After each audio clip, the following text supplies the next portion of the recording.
خارستان تاڑ، برگد، سال، چیڑ اور ببول وغیرہ درختوں کے اصلی اور قدیم جنگل میں سوکھے پتوں پر درندوں کے چلنے کی آواز، بیچ جنگل سے اٹھنے والی آندھی کے شور سے مل کے سمندر کے خروش سے باتیں کر رہی تھی۔ ہر زندہ شے اس فریاد کار ظلمت میں تدراک غذا و گزران زمان کے لیے کبھی شیرانہ جرأت سے کام لیتی تھی اور کبھی ایک بودی جھجک سے کام اٹھتی تھی۔ ساحل کے قریب جہاں جنگل ختم ہوتا ہے، ایک تنہا موقع پر ایک چٹان کے کنارے ایک مرد غمگین بے حرکت حالت میں شام کے وقت شام کے ستارے پر نظر گاڑے ہوئے ہے۔ چہرے کی سرخی اس بات کا ثبوت دے رہی ہے کہ رگوں میں پرصحت خون دوڑ رہا ہے۔ کندھوں تک لٹکے ہوئے بال گھنے اور چمکدار ہیں اور بتا رہے ہیں کہ جسم کا نشو و نما جوش پر ہے۔ اس مرد نے انگڑائی لی اور دور سے ایک شیر کی گرج کو مسکرا کے سننا شروع کیا۔ آریاؤں اور ہندوستان کے قدیمی باشندوں سے بھی پہلے ایک قبیلہ ہندوستان سے ہجرت کر کے لنکا کے جزیرے میں جا بسا تھا۔ اس قبیلے کی بے تاب طبیعت نے ایک خاندان کو مجبور کیا کہ جزیرے سرندیپ سے نقل مکان کر کے اللہ توکل کسی نئے مقام کی تلاش میں نکل پڑے۔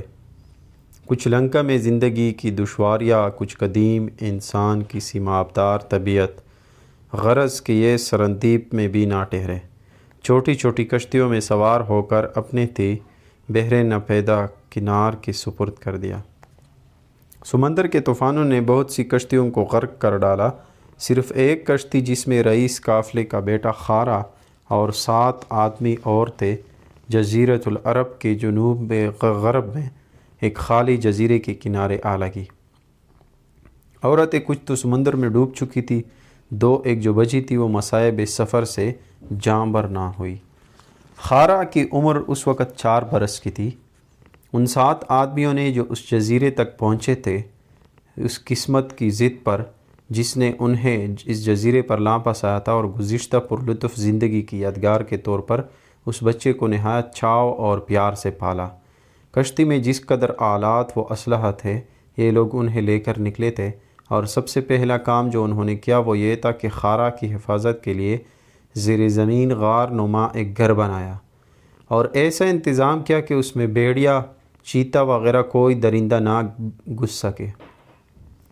ان 7 آدمیوں میں سے ایک آدمی ہر وقت خارا کی حفاظت کے لیے رہتا تھا، باقی صید و شکار کو نکل جاتے۔ شکار کا گوشت اور بکریوں کا دودھ لا کر اس بچے کو پالتے تھے۔ خارا نے جو پہلی بات سیکھی وہ اپنے تھی درندہ حیوانوں سے بچانے کے لیے ان کا مقابلہ کرتا تھا۔ ابھی جزیرہ میں آئے 6 ہی مہینے ہوئے تھے کہ ایک دن خارا کے محافظ کو بڑی مسرت کا دن ہوا، یعنی غار کے سامنے سے ایک چڑیا اڑ کر جا رہی تھی۔ خار نے ایک پتھر کھینچ کے مارا جس سے چڑیا زخمی ہو کر زمین پر آ پڑی۔ اس واقعہ پر بڑا جنگل میں منگل منایا گیا اور ان 7 آدمیوں نے مل کر اپنے رئیسزادے کی شان میں گانے گائے۔ اب خارا ہر شے کو جس پر اس کا بس چلتا توڑتا، پھوڑتا، مارتا، اکھاڑتا تھا۔ کسی چڑیا کا گھونسلہ ہاتھ لگ جاتا تو اسے توڑتا اور انڈوں کو پھوڑتا، بچوں کا گلا مروڑتا تھا۔ ایک دن کئی سال بعد خارا نے پہلی دفعہ ایک باراسنگ کا شکار کیا۔ ایک بڑا پتھر اس کے سر پر مارا جس کی ضرب سے باراسنگا گر پڑا۔ خارا اسے کھینچ کھینچ کر غار تک لایا اور اپنے ساتھیوں کو فخر کی ادا سے دکھایا۔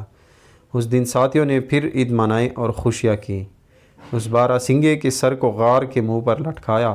خارا نے اس کی کھال سے، جسے اس نے خود صاف کیا اور سکھایا تھا، اپنے لیے ایک لباس بنایا۔ یہاں ہر طرف کانٹے، ہر طرف پتھر تھے اور پتھریلی زمین، اونچی چٹانیں، خوفناک گھاٹیاں اس جزیرے کی اجزائے مرکبہ تھیں۔ جب کبھی آندھی اٹھتی تھی تو جزیرے کے اونچے اور تناور درختوں میں سائیں سائیں کر کے شور مچاتی۔ کسی دن آندھی کی شدت سے درخت ایک دوسرے سے ٹکرا کے پتھر اڑ کے طغیانی انگیز سمندر میں گرتے تھے اور جزیرے کے درندوں کا شور سمندر کے پرندوں کی چیخوں سے ایک محشر ہیجان پیدا کرتا تھا۔ اس وقت اس گوشہ عافیت یعنی خارا کے غار میں ایک عمیق خوف طاری ہوتا تھا۔ خارا اور اس کے ساتھی ایک دوسرے سے ملے ہوئے نا امیدی، نفری اور ڈر کے ساتھ ہی اس وحشی غلغلہ کو سنتے تھے اور کانپتے تھے۔ کسی رات موسلادھار مینا پڑتا اور پانی ریلا کرتا ہوا اس غار تک آتا، بجلی چمک چمک کے تڑپ تڑپ کے، بادل گرج گرج کے اس جزیرے کو گھیر لیتے۔ قدرت کے اس شور و شغب میں شیر کی دھاڑ، ہاتھی کی چنگاڑ اور درندوں کی چیخ و پکار قیامت برپا کر دیتی تھی۔ کبھی جزیرے کی ایک طرف کوہ آتش فشاں آگ اگلتا اور اپنے چاروں طرف ہر زندہ شے کو جھلسا دیتا تھا۔ ہر طرف کانٹے، ہر طرف پتھر تھے۔ یہ 7 آدمی تدرا کے معیشت کے لیے صبح نکلتے تھے اور شام کو واپس آتے تھے، مگر اس طرح کانٹوں سے پاؤں زخم کھائے ہوئے، ہاتھ چھدے ہوئے، چہرے چھلے ہوئے غار میں بیٹھ کر ان زخموں کو دھوتے، لیکن اس وقت ان زخموں کو دھونے اور چہرے اور ہاتھوں کو روغن ملنے کے لیے عورت کے ہاتھ کی ضرورت محسوس ہوتی تھی۔ اس ضرورت کو محسوس کر کے ان کا ایک بوڑھا آدمی غار کے سامنے کے ایک پتھر پر بیٹھ جاتا اور سفید لٹوں کو ہلا ہلا کے اور زخمی سینے کو کھول کے سمندر کی پر اناد اور ظالم موجوں کی طرف گونسا تانتا اور قسمت پر لعنت بھیجتا تھا۔ خارا اس آفتاب کے تلے، اس کٹیلی پتھریلی زمین پر، ان درندوں اور حیوانوں میں پلا تھا۔ اس کے ہاتھ سینکڑوں مرتبہ چھل چکے تھے، سینے پر ہزاروں مرتبہ کھرچے لگی چکی تھی، چہرہ تمتما کے تانبا ہو گیا تھا۔ غرض کے ہر طرف کانٹے، ہر طرف پتھر تھے۔ کبھی اس کے خون کا جوش اسے آدھی رات کو خواب سے بیدار کر کے باہر لے جاتا اور ایک سائر فی المنام شاعر کی طرح جو فضائے لامتناہی کی سیر کر رہا ہو۔ خارا بھی ایک چٹان پر بیٹھ کر خیالات میں غرق ہو جاتا۔ یہ ظاہر ہے کہ خیالات اس جزیرے اور خارا کی گل زندگی کی مناسبت سے پرحدت ہوتے تھے، لیکن یہ عجیب بات تھی کہ کبھی کبھی نرم و نازک خیالات ایک سفید چھوٹی چڑیا کی طرح اس کے دماغ کے سامنے اڑتے نظر آتے تھے، اور کبھی اس کی سیاہ آنکھوں کے سامنے اس طرح مجسم ہوتے تھے جیسے ہوا چل رہی ہو اور درختوں کا متحرک سایہ کانپ رہا ہو۔ خارا کی عمر اس وقت 20 برس کی تھی۔ حسیات کا ہجوم تھا اور اکثر راتیں وہ کسی پہاڑی درختوں میں گزارتا۔ اس شام کو غار میں آیا اور بستر پر جا پڑا۔ 3 دن تک بخار میں بے ہوش پڑا رہا۔ اس بخار کی حالت میں اس کی پیاس بجھانے کے لیے اور سوکھے ہونٹوں کو تر کرنے کے لیے اس کے ساتھ اسے جگا کر پانی دینا چاہتے تھے، مگر وہ نہیں جاگتا تھا۔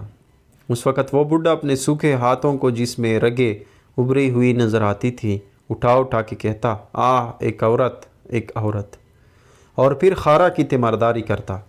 آخر خارا نے آنکھیں کھولی اور اس کی حالت بہتر ہونی شروع ہوئی، تاہم نکاہت باقی تھی۔ ایک شام یہ ہمراہی خارا کے بستر کے گرد بیٹھے ہوئے تھے کہ بڈھے نے ایک پرانا راگ جسے وہ بھول نہیں گیا تھا گنگنانا شروع کیا۔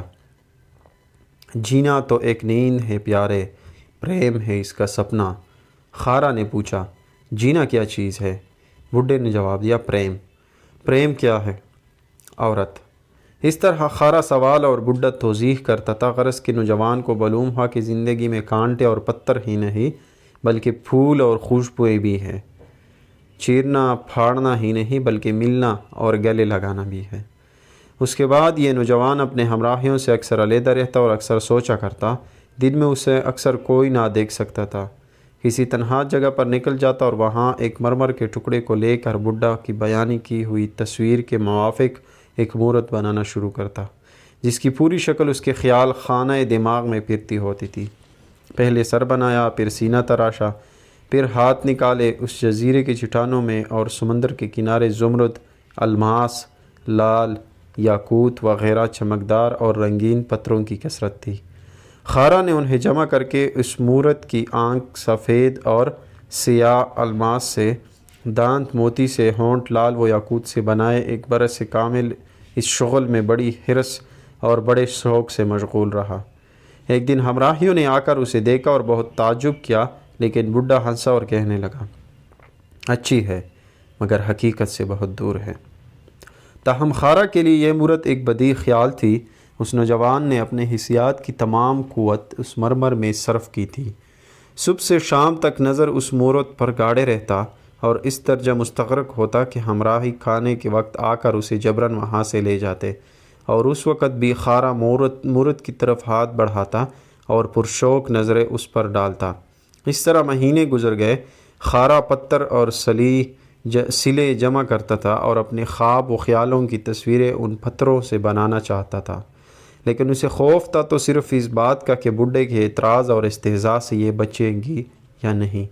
کبھی ایک مورت بناتا، وہ ٹھیک نہ ہوتی تو اسے توڑ دیتا، دوسری شروع کرتا۔ کبھی کبھی دوڑا بڈھے کے پاس جاتا اور اس سے سوال کرتا، پھر بتانا عورت کیا ہوتی ہے، کیسی ہوتی ہے؟ بڈھا رواں بادلوں پر اپنی نظر گاڑ کر اس سے سوال کا جواب دیتا اور کہتا، عورت آدھا میوہ آدھا پھول ہے۔ پھر چپ ہو جاتا اور رونے لگتا۔ خارا گھنٹوں اس بڈھے کی آنکھوں پر سوال کی نظر ڈالے ہوئے اس کی باتوں کو سنتا تھا اور سمجھنے کی کوشش کرتا تھا۔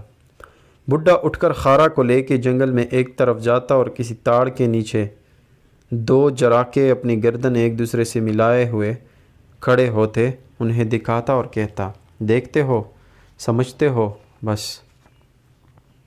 خارا کچھ نہ سمجھتا اور پھر سوال آمیز نظروں سے بڈھے کے چہرے کو دیکھتا۔ خارا نے کھائی مورتیں تراشی، اس میں وہ بغیر استاد کے محض اپنی طبیعت کے زور سے ماہر ہو گیا، بلکہ یہ کہنا چاہیے کہ اس نے خود ہی یہ فن ایجاد کیا۔ اس کی حاصل عمر یہ مورتی تھی اور وہ ان سے بے حد محبت کرتا تھا۔ محبت ہی نہیں، پرستش کرتا تھا۔ یہ مقام گویا اس کا معبد تھا۔ مبارزہ حیات سے تک کر یہاں آتا اور گھنٹوں مبہوت نظروں سے ان مورتوں کو دیکھا کرتا اور سوچا کرتا، کاش یہ مورتیں سمندر پار کی حقیقت سے خبردار کریں اور بتائیں کہ اس پرطوفان سمندر کے اس طرف اور مورتوں جیسی زندہ مخلوق ہے کہ نہیں۔ کبھی اپنے خیالات کی تخیل کرنے سے عاجز ہو جاتا تو غصہ میں آ کے ایک سبانہ وحشت سے کسی مورت کو توڑ ڈالتا، پھر رنج کرتا اور نکل کھڑا ہوتا، اور جو جانور ملتا اسے بعنوان انتقام مار ڈالتا۔ رات کا وقت تھا۔ گھنے درختوں میں خارا چیتے کی کھال بچھائے بیٹھا تھا کہ اتنے میں پاؤں کی خفیف سی آہٹ سنائی دی۔ تھوڑی دیر میں آہٹ زیادہ واضح ہوئی۔ اس نے سر پھرایا تو دیکھا کہ ایک باراسنگا آ رہا ہے۔ اتنے میں ایک لومڑی نکلی۔ باراسنگے نے اپنے سینگوں پر لومڑی کو اٹھا کے پھینک دیا۔ یہ باراسنگا کی شوخی اور کلیل تھی، لیکن یہ شوخی اور کلیل بہت دیر تک نہ رہی، کیونکہ ایک تیندوا باراسنگے پر لپکا۔ باراسنگا نے اپنی جان بچانے کے لیے بھاگنا شروع کیا۔ خارا نہایت شوق سے اس گیرودار اور بھاگ دوڑ کو دیکھ رہا تھا۔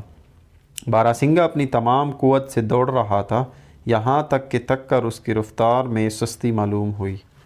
پسینہ میں شرابور ہو گیا اور ہانپنے لگا، اور ایسا معلوم ہوتا تھا کہ خود اسے اپنی جان کی سلامتی کی امید نہ رہی تھی۔ 15 منٹ کے اندر تیندوا باراسنگے تک پہنچ گیا اور اسے دبوچ لیا۔ خارا تعجب کر رہا تھا کہ باراسنگا بہت جلد مغلوب ہو گیا، اور اس کا دل چاہتا تھا کہ باراسنگے کو کسی طرح مدد پہنچائے کہ اتنے میں گرج سنائی دیا اور ایک بڑا سایہ جپٹتا نظر آیا۔ سر پھرایا تو کیا دیکھتا ہے کہ یک تاز میدان شجاعت بادشاہ بیابان وحشت یعنی شیر چلا رہا ہے۔ شیر نے تیندوے اور باراسنگے پر ایک پرخیز و غضب نظر ڈالی اور پھر ایک پرہول دھاڑ کے ساتھ پھلانگ مارتا نظر آیا۔ تیندوا پہلے تو باوجود اپنی تھکن اور ضعف کے ہرچہ بعد آمادہ مقادمت معلوم ہوتا تھا، لیکن شیر کی زہرہ ریز گرج نے جو اس نے اپنی تمام قوت سے کی تھی، تیندوے کے حواس باختہ کر دیے، اور وہ محجوب اور منفعل کامتا ہوا اپنا شکار اور اپنی نخوت شیر کے لیے چھوڑ گیا۔ تھوڑی دیر تو تیندوے نے آثار غصہ ظاہر کیے تھے اور اس کی طرف گور کے دیکھا تھا، لیکن شیر کی آتش ریز آنکھوں سے کون آنکھیں ملا سکتا تھا؟ ان آنکھوں کا دوچار ہونا تھا اور گرج کا نکلنا تھا کہ تیندوے نے ہار مان لی۔ شیر نے باراسنگے کے جسم پر اپنے پنجے گاڑ کر اسے ٹکڑا کرنا شروع کر دیا۔ خارا جو اس سے پہلے باراسنگا اور تیندوے کی کشمکش بے پرواہی سے اور بغیر خوف کے دیکھ رہا تھا، اب ذرا سنبھل بیٹھا۔ اس کے دل میں خوف اب بھی نہ تھا، لیکن ذرا احتیاط سے بیٹھا ہوا تھا۔ اب شیر لپ لپ کر کے خون پی رہا تھے، ہڈیوں کو جوا رہا ہے اور جوم رہا ہے، غلبہ اور کامیابی کے نشے میں اپنی دم دائیں اور بائیں مار رہا ہے، اور اس پرلطف ضیافت کو کھاتے وقت مزے میں آ کر کبھی اپنا سر اٹھا کے اوپر کون دیکھتا ہے۔ ایک دفعہ اس نے اپنی دم اٹھا کے اور اپنے اگلے پاؤں بارہ سنگے کے مردہ جسم سے ہٹا کے نظر تفتیش سے ادھر ادھر، اور پھر اس کے سر اور ان ہڈیوں کو جن پر ابھی گوشت باقی تھا چبانے کے لیے وہاں سے گھسیٹ کر لے جانا شروع کیا۔ اتنے میں شیر کی نظر خارا پر پڑی اور اس زرد خوخار طاقتور مخلوق کی آنکھیں اس جزیرے کے جوان انسان سے دوچار ہوئیں۔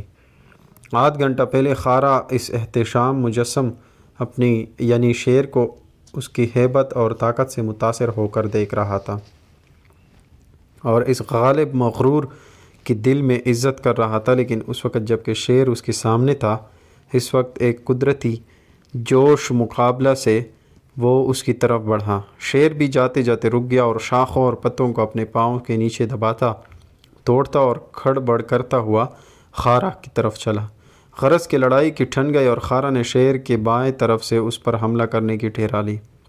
شیر نے سر اٹھا کر پھر اسے دیکھا اور اس پر کودنے ہی والا تھا کہ خارا نے ایک سیکنڈ میں رائے گاہ نہ کر کے کمان کی پوری طاقت سے کھینچ کے تیر کو چھوڑا۔ تیر ایک ہوا چاک سرسراہٹ سے اس کی طرف گیا اور گردن میں گھس گیا۔ اس کے ساتھ ہی خارا نے اپنی ڈھال سنبھال کر ایک اور ہولناک ہاؤ کا نعرہ مار کر بائیں طرف پھرتی سے پھر کر اپنی گرز شیر کی گدی میں جو چھلانگ مار کر اس پر چھا گیا تھا مارا۔ پھرتی اور طاقت خارا کے جسم میں بچپن سے ایسے مشاغل میں رہنے کی وجہ سے ہم جیسے آدمیوں کی سینہ تھی، بس اس نے ادھر اپنی تمام قوت بازو سے گرز مارا اور ادھر اپنی کمر سے برچھی نکال کے اب مارے غصے کے دیوانہ شیر کے پیٹھ میں پوری کھبو دی۔ اس وقت درندہ جانور نے پیچ کھا کے خارا کے بائیں بازو کو پکڑنا چاہا، لیکن اس کے منہ میں خارا کی ڈال جو وہ بائیں ہاتھ میں لیے ہوئے تھا آ گئی، اور شیر نے شدت و غضب و درد سے اسی کو چبانا شروع کر دیا۔ لیکن اس عرصہ میں بے حد خون شیر کے جسم سے نکل چکا تھا اور اس پر ذوف طاری ہونا شروع ہو گیا تھا۔ خارا نے ایک دفعہ پھر پہلی کی طرح نعرہ مار کے اور پہلی جیسی قوت سے برچھی کو گھسا دیا، اور آخر کار شیر اپنے غرور جنسی کے باوجود زمین پر آ رہا، لیکن نوجوان نے اس گرنوں کو اور اس طرح مغلوبیت کا حیلہ تصور کیا اور برچھیوں پر برچھیوں کے وار کرتا رہا، مگر اب شیر کے زرد بے نور اور آنکھیں کھلی ہوئی تھی،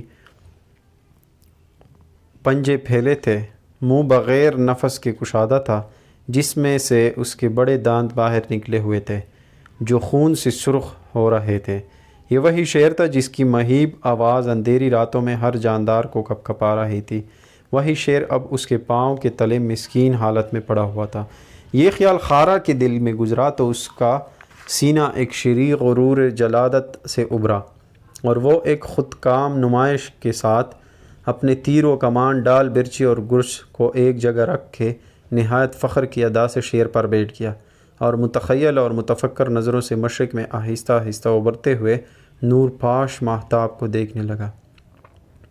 رات کی سیاہ پلکیں کھلنے کے بعد صبح کا رنگین نور آسمان میں ادھر ادھر سنہرے تیر پھینک رہا تھا۔ رفتہ رفتہ یہ تیز تیز اور پرحدت ہونے شروع ہوئے، اور نوجوان کی آنکھیں صبح کے وقت اور موقع اور گزشتہ واقعہ کی یاد سے پر نور، اور اس کا دل دور سے دکھائی دینے والے سمندر کے شور کو سن سن کر ذوق حیات سے متلذذ ہو رہا تھا۔ اتنے میں کیا دیکھتا ہے کہ نہایت پڑپڑاہٹ کے ساتھ رنگوں میں لپٹی ہوئی ایک شے صبح کے ایک مجسم ٹکڑے کی طرح ہوا میں تیرتی ہوئی خارا سے کچھ دور زمین پر آ رہی تھی۔ تھوڑی دیر میں وہاں پہلے تو مشکوک اور مبہم اور پھر عیاں اور واضح ایک شکل لطیف پیدا ہوئی۔ خارا کا رفیق بڈھا جب کبھی نہایت تک جاتا یا کسی اضطراب میں ہوتا یا اور کسی تکلیف سے بےتاب ہو کر عورت کہہ کے آہ برد کرتا تھا، اور خارا پوچھتا تو بیان کرتا کہ وہ کیا شے ہے، غرض کہ یہ نازک شے اس بڈھے کی بیان کی ہوئی چیز سے بہت ملتی تھی، اور اس مورت سے جو اس نے بڈھے کی تعریف کے مطابق پتھر سے تراش کر بنائی تھی بہت مشابہ تھی۔ اس کو دیکھ کر نوجوان کا دل ایک عجیب پرشوق رقت سے کانپنے لگا، اور اس نے اس کی طرف اپنے ہاتھ بڑھا دیا اور سوچنے لگا کہ کیا میں خواب دیکھ رہا ہوں۔ اس کا دل چاہتا تھا کہ دوڑ کر اس سے جا ملے، اسے پکڑے، لیکن اس سے شیر کی طرح لڑائی نہیں لڑنا چاہتا تھا، بلکہ یہ چاہتا تھا کہ یہ شکار جو اس قدر رنگوں میں، اس قدر محبت آمیز احتشام اور ایسی نرماہٹ کے ساتھ زمین پر آیا ہے، اس شکار کو آہستہ آہستہ جا کر نہایت ہلکے سے چھوئے اور اسے خوف نہ دلائے، بلکہ پھسلا پھسلا کر چمکار کر پکڑے۔ سوچا کیا میں ایسا کر سکتا ہوں، اور یہ سوچ کر سب آلات حرب ایک طرف رکھ دیے اور دبے پاؤں اس کی طرف چلنا شروع کیا۔ 2 قدم نہ رکھے ہوں گے کہ جیسے نسیم کسی چھوٹے پودے کو ہلاتی ہے، یہ خیال دل فریب بھی جنبش کا کے بادلوں کی طرف ہٹنے اور خارا سے دور ہونے لگا، اور 1 منٹ کے بعد زمین پر چٹان کے ٹکڑوں اور پتھر کے روڑوں کے سوا کچھ نہ تھا۔